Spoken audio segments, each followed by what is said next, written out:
नीताला दोन मुले असतात. ती तिच्या सासरी खूप सुखात असते. नवराही तिचे खूप लाड करत असतो. आईसारखं प्रेम करणारी सासू असते. सगळं तिच्या मनासारखं असतं. जीवनात कोणतीच कमी नसते. तरीही तिला एका गोष्टीचं नेहमीच वाईट वाटत असतं. ते म्हणजे की ती शहरात राहत असते आणि तिचे आई बाबा गावाला राहत असतात.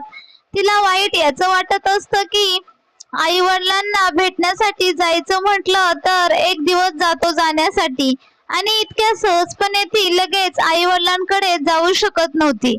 तसं रोजच फोनवर बोलत होती, पण तरीही संसार, मुले, नवऱ्याचं ऑफिस यामुळे ती सहज त्यांना भेटायला जाऊ शकत नव्हती. एक दिवस तिची लहान बहीण फोनवर तिला सांगते की आईची तब्येत बरी नाही, पण नीताच्या मुलाच्या परीक्षा चालू असतात, त्यामुळे ती जाऊ शकत नव्हती. पण आई खूप आजारी असते. आईला भेटण्यासाठी तिला खूप इच्छा असते, पण ती जाऊ शकत नव्हती. उन्हाळ्याचे दिवस असतात. नीताच्या आई बाबाच्या घरी खूप आंबे असतात.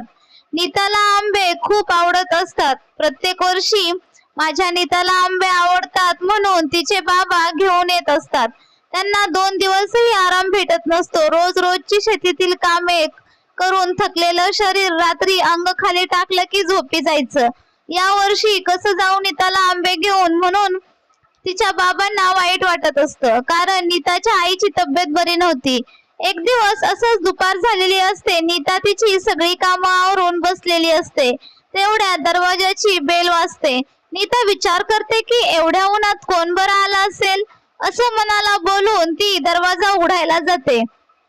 दरवाजा उघडताच ती थक्क होते, कारण समोर तिचे बाबा असतात. ती बोलते, बाबा तुम्ही एवढ्या उन्हात आलात, या आतमध्ये. बाबाचं शरीर पूर्ण घामाघूम झालेलं होतं.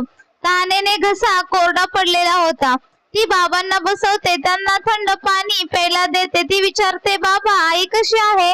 बाबा बोलतात, हा ठीक आहे, बरं वाटतंय तिला. आणि बाबा असं बोलून एका कपड्याच्या पिशवीतून आंबे बाहेर काढतात आणि बोलतात, घे खाऊन बघ बरं, गोड आहे का ते. नीता बोलते, बाबा फक्त आंबे देण्यासाठी तुम्ही जीवाची इतकी ओढाताण करून आलात? आणि तिचे डोळे पाण्याने भरून येतात. बाबा मी इथं खात असते की सगळं भेटतं, आणि आता काय मी लहान आहे का? त्यावर बाबा बोलतात, हो बाळा तू खूप मोठी झालीस, पण आमच्यासाठी लहानच आहेस. तुला इथं सगळं भेटत असेल ग, पण आमचं काय?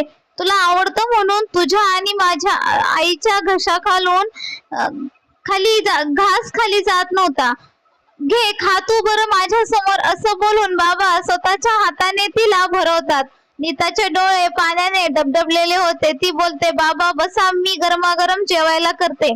बाबा बोलतात, नको बाळा, तुला आनंदात पाहिलं, पोट भरलं, आणि भूक लागल्यावर खाईल की एखादा वडापाव. असं बोलून बाबा बोलतात, दे बरं पिशवी, निघतो मी. नीता बोलते, बाबा एक दिवस राहा की. बाबा बोलतात, नाही जावं लागेल मला. नीता एका डब्यात घालून त्यांना जेवण देते व तो डब्बा पिशवीत भरते. बाबा रस्त्यात भूक लागल्यावर खा, असं बोलून ती पिशवी बाबांना देते. बाबा नीताचा निरोप घेऊन निघतात. डोक्यावर गमजा, हातात कापडी पिशवी घेऊन बाबा चालत असतात, आणि ही त्यांना दिसेपर्यंत पाहत उभी राहते व विचार करते, एवढ्या छोट्या गोष्टीसाठी बाबा किती त्रास घेऊन इथपर्यंत आले, आणि मी किती दिवस झाले आज उद्या करत बसले. आई वडील आपण दुसऱ्याच्या घरी गेलो तरी आपल्या छोट्या छोट्या आवडी पण किती जपतात ना. खरंच आई वडील आहेत तोपर्यंत माहेर असतं मुलींना. आणि भरलेले डोळे पुसत ती बाबा दिसेनासे झाले की घरात येते.